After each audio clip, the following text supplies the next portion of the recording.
Au Louvre, les amateurs de patrimoine sont gâtés. Et en décembre, sous la pyramide, pendant 2 jours, il n'y en a pas que pour le plaisir des yeux.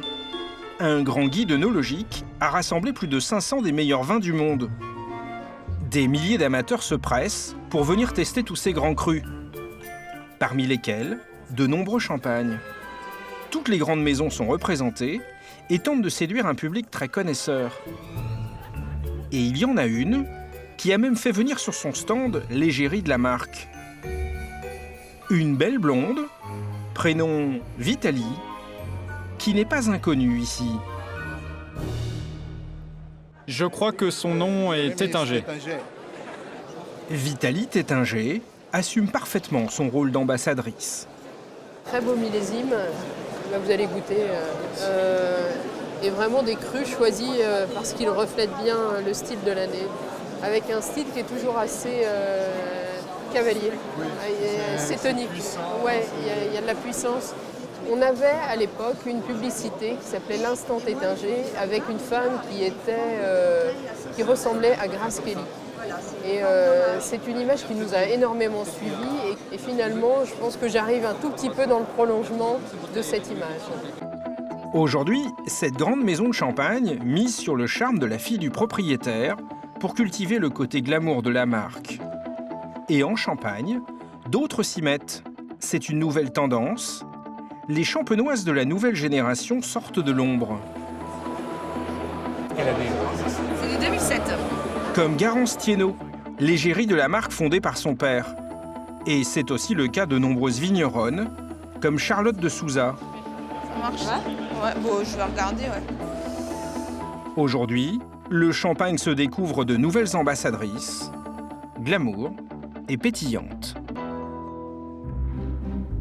En Champagne, les femmes ont toujours exercé dans les vignobles, mais elles n'étaient pas à l'honneur. Elles jouaient les seconds rôles auprès de leur mari. Le vin, c'était une affaire d'hommes. Mais quelques grandes maisons ont changé la donne.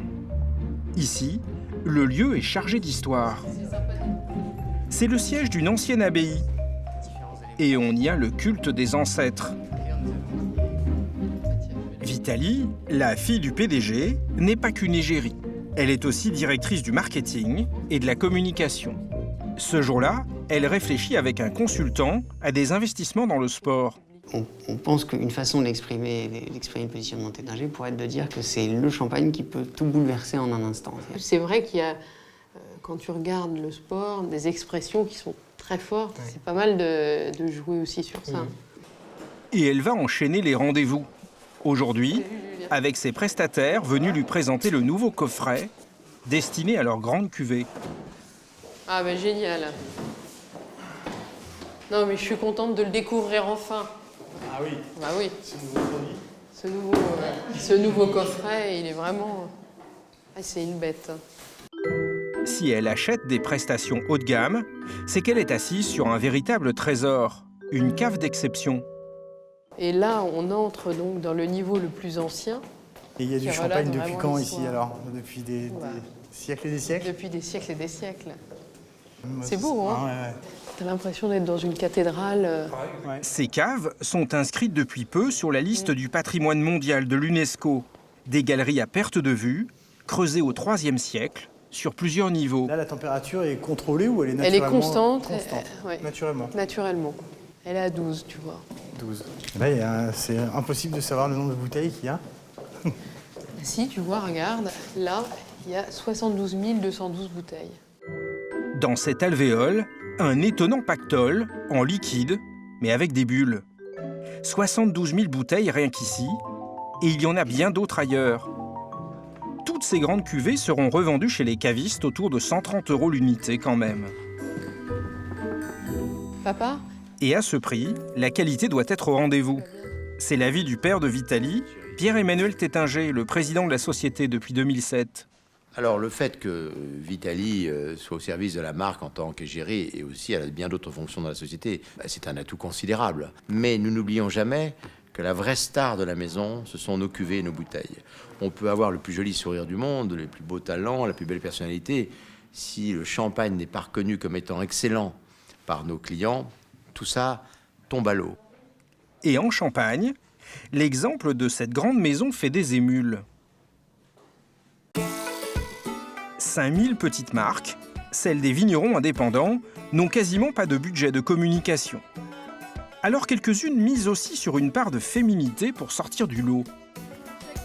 Ces 7 jeunes femmes sont toutes vigneronnes. Elles dirigent chacune une exploitation. Petite séance photo pour alimenter leur site internet. Elles se sont autoproclamées les fabuleuses de Champagne, avec l'ambition de faire parler d'elles. Qu'est-ce qui vous réunit en fait, toutes les 7? La passion du champagne. Ouais. Et de la champagne. Et de la champagne. On croit en notre métier. L'union fait la force. Donc on s'est unis à 7 pour pouvoir promouvoir les vins de Champagne et la Champagne. Et vos vins par la même occasion aussi? Exactement. Bah, ce serait hypocrite de dire le contraire quand même.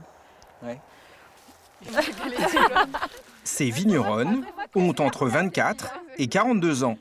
Sophie, Charlotte, Claire, Florence, Lorraine, Mathilde, Hélène. Ce sont des femmes d'affaires, dynamiques et conquérantes. Ambitieuses pour leur business, elles espèrent susciter la curiosité des amateurs de champagne avec leur côté glamour et surtout casser l'image des paysannes d'autrefois. Du coup, elles n'hésitent pas à retirer les bottes en caoutchouc et à jouer de leur féminité.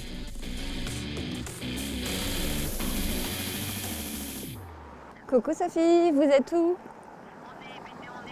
Ok, bah j'arrive tout de suite. Sans avoir les budgets des grandes maisons, les fabuleuses de Champagne semblent avoir trouvé la stratégie pour se faire connaître. Ce jour-là, elles ont été les invitées d'une radio qui a installé ses studios sur le marché de Noël de Reims. Et qu'on se le dise, aujourd'hui, plus que jamais, les vigneronnes de Champagne-Ardenne ne comptent pas pour des bulles. Même si la palette arrive. Ces jeunes femmes ont de l'ambition, elles veulent se faire connaître même au-delà de l'Hexagone. Et on a été faire donc, la promotion en Suède avec un importateur là-bas. Voilà, donc on a eu 2 rendez-vous professionnels avec un club de dégustation là-bas, donc vraiment des amateurs de champagne. Au départ, le club des fabuleuses, c'était un peu pour le fun, entre copines. Aujourd'hui, ce sont des ambassadrices en quête de nouveaux marchés pour leur champagne. Prochaine étape, la Pologne. Mais pas question pour ces jeunes femmes de n'être que des égéries. Sur leur exploitation, elles savent tout faire. Elles ont beau être coquettes, comme Lorraine Bayette, les tâches un peu ingrates, en cuverie notamment, ne leur font pas peur. Depuis 10 ans, Lorraine sort 30 000 bouteilles de champagne par an. Elle a démarré très jeune, à 20 ans, à la mort de son père, alors qu'elle étudiait encore le droit. Elle a dû apprendre très vite toutes les ficelles du travail du vin. Quand on travaille le vin, on fait énormément de ménage. C'est l'hygiène en premier. Et dès qu'elle a terminé le soutirage qui lui permet d'obtenir du vin clair, Lorraine plonge dans la cuve pour un grand nettoyage. Tous les jours, elle travaille sur son exploitation une dizaine d'heures en moyenne.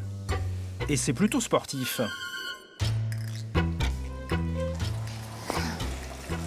On dirait que vous avez pris une douche là. Non, j'ai pas pris une douche, je sors d'un sauna. Des tâches physiques et d'autres plus administratives au bureau.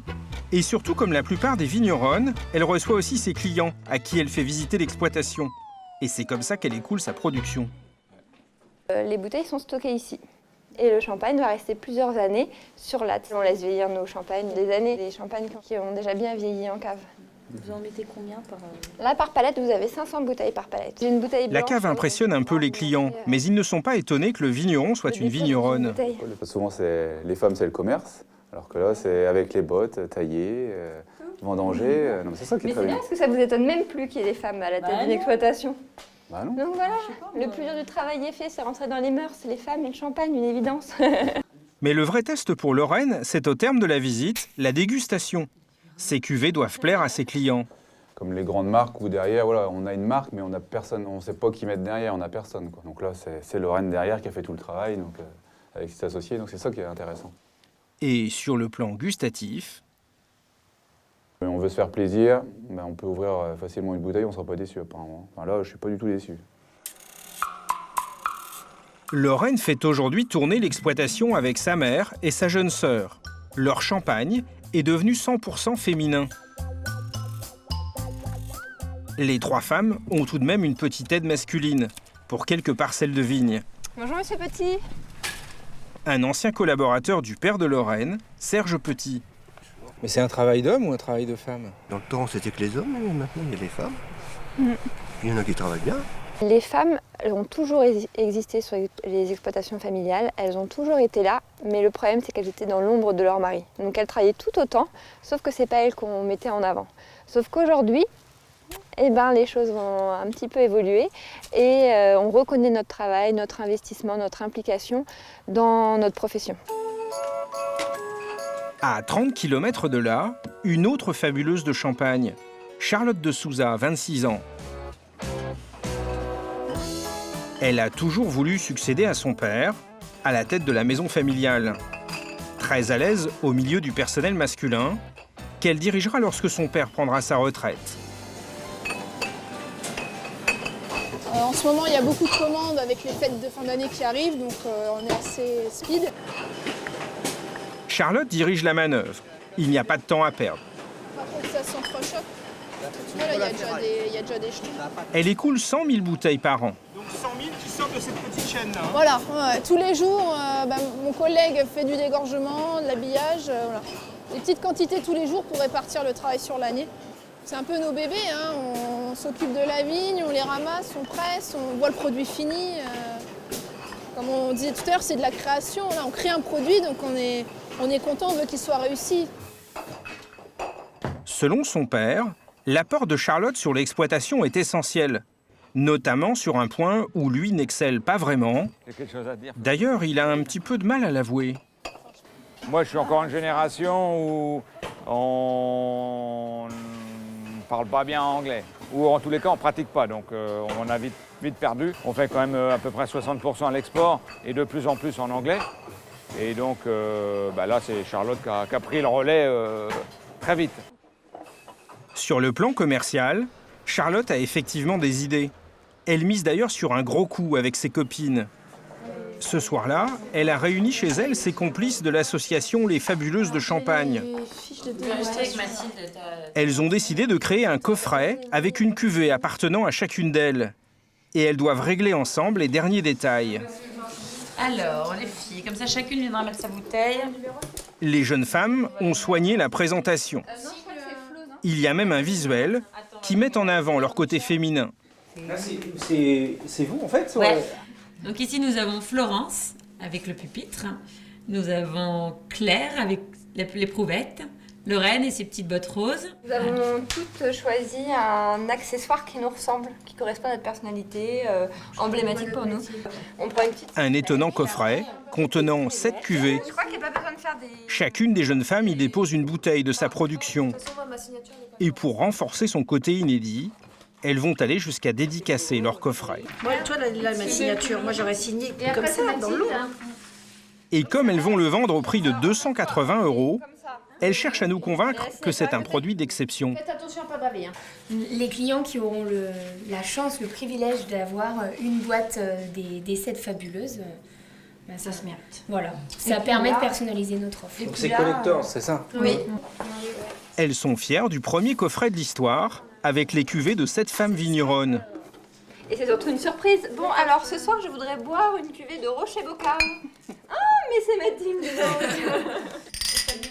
Le numéro 1 est en boîte, et forcément, ça s'arrose au champagne. J'adore cette odeur. J'adore ton rosé. C'est sur quel vendeur?